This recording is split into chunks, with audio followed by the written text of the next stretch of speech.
안녕하세요. 오늘은 정말 많은 분들이 궁금해하시는 주제죠. 바로 영적 능력의 실체에 대해 이야기해볼까 합니다. 도대체 그 신비한 힘은 어디서 오는 걸까요? 그리고 어떻게 하면 그걸 온전히 내 것으로 만들 수 있을까요? 자, 지금부터 그 비밀을 한번 파헤쳐 보겠습니다. 여러분, 혹시 이런 생각 해보신 적 있으세요? 어제까지 정말 평범했던 사람이 갑자기 막 미래를 마치고 남들이 못 보는 걸 꿰뚫어 보는 거예요. 이런 현상, 대체 어떻게 설명해야 할까요?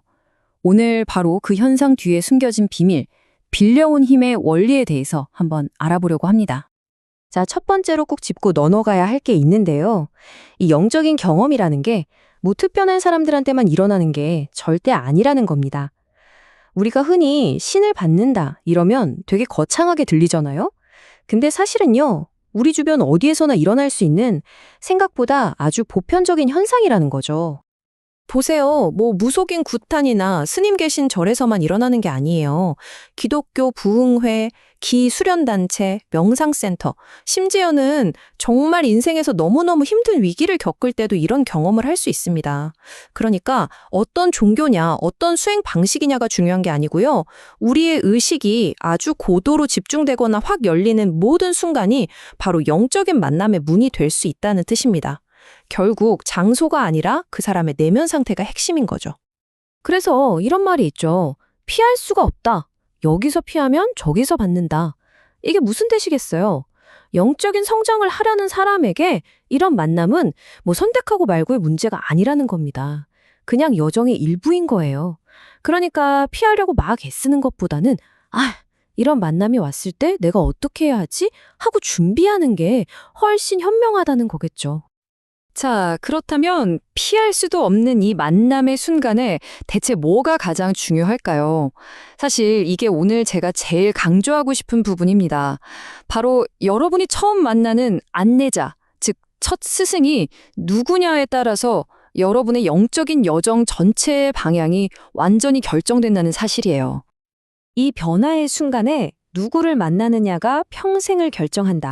이거 정말 중요한 말인데요. 비유하자면 마치 하얀 백지 상태에서 처음 배우는 언어가 평생에 생각하는 방식을 좌우하는 것과 똑같아요. 영적인 능력이 탁 하고 터지는 그 결정적인 순간에 여러분 곁에 있는 첫 스승이 이건 이런 거야 하고 제시하는 그 해석의 틀이 그대로 여러분의 영적인 세계관이 되어버리는 겁니다. 그러니까 똑같은 영적 에너지를 받았다고 해도요, 어떤 필터를 거치느냐에 따라서 표현되는 방식이 완전히 달라져요. 예를 들어 볼까요? 무속인을 만나면 그 에너지가 꽹과리치고 굿하는 형태로 나타나고요. 목사님을 만나면 방언을 하거나 예언 기도를 하는 식으로 나타나는 거죠. 본질은 똑같은데 겉으로 보이는 모습은 첫 스승의 가르침에 따라서 180도 달라지는 겁니다. 이게 딱 대학교 입학하는 거랑 똑같아요. 어느 학교에 들어가느냐가 무엇을 공부할지 결정한다. 이 비유가 정말 핵심을 꿰뚫고 있죠. 여러분이 어떤 영적인 학교에 입학하느냐에 따라서 배우고 쓰게 될 전공이 정해지는 거예요. 한번 정한 전공 바꾸기 진짜 어렵잖아요? 그것처럼 첫 스승의 영향력은 정말 어마어마하게 강력합니다. 자, 이제부터가 정말 중요한데요. 바로 빌려온 재주와 진정한 실력의 차이에 대해서 이야기해 볼 겁니다. 이 두 가지를 제대로 구분하지 못하면 영적인 길을 가다가 정말 큰 함정에 빠질 수가 있거든요. 과연 이 둘은 뭐가 그렇게 다른 걸까요? 우리가 흔히 말하는 신동 현상 있잖아요.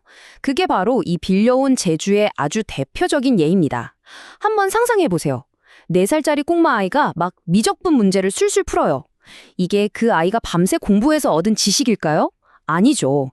그 아이라는 순수한 통로를 통해서 어떤 영적인 존재의 능력이 잠깐 일시적으로 나타나는 것. 그게 바로 재주라는 겁니다. 정리하자면 재주는요, 밖에서 잠깐 빌려준 선물 같은 거예요. 자, 이걸로 한번 공부해봐 하고 기회를 열어주는 마중물이랄까요? 반면에 실력은 어때요? 이건 벽돌을 한 장 한 장 쌓아 올리듯이 내가 꾸준히 노력해서 만든 온전한 내 거죠. 이건 누가 뺏어갈 수도 없어요.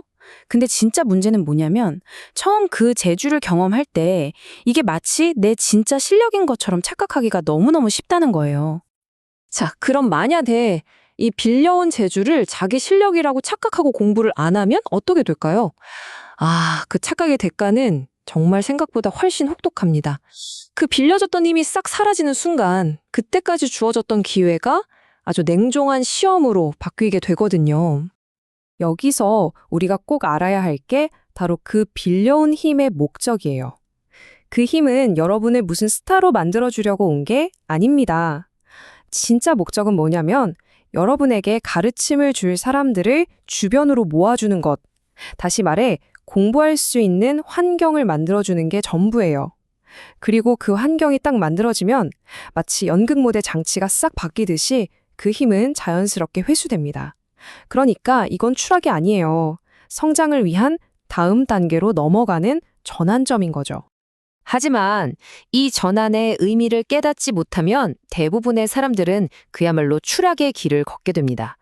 먼저 능력이 싹 사라지니까 엄청난 공허함을 빠지겠죠. 그러고는 과거에 잘 나가던 시절을 잊지 못하고 그 사라진 힘을 되찾으려고 사방을 헤매기 시작합니다.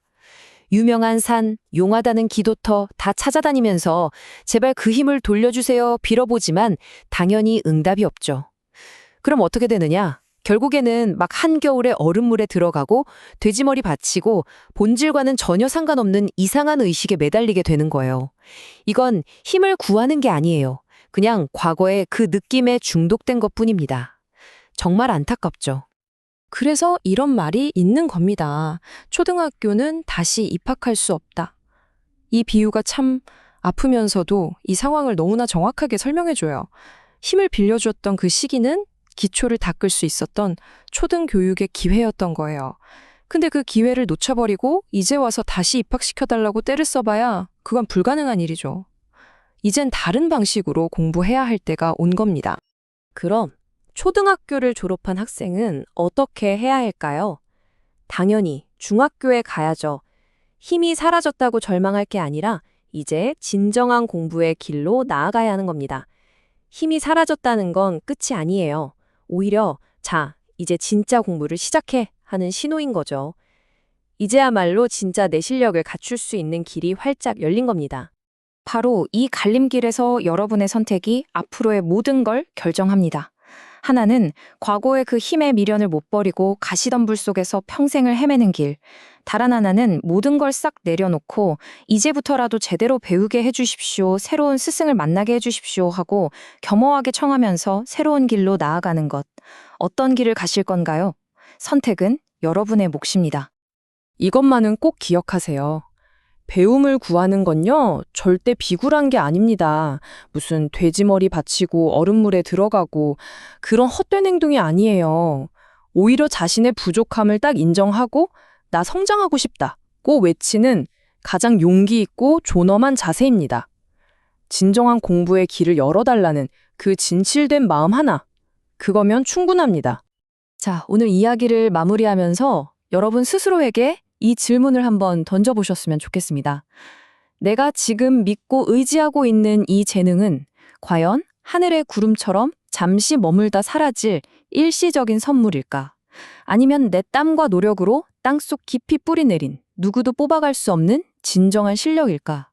이 질문에 대한 답을 찾아가는 그 여정이 분명 여러분을 진짜 성장으로 이끌어 줄 겁니다. 들어주셔서 감사합니다.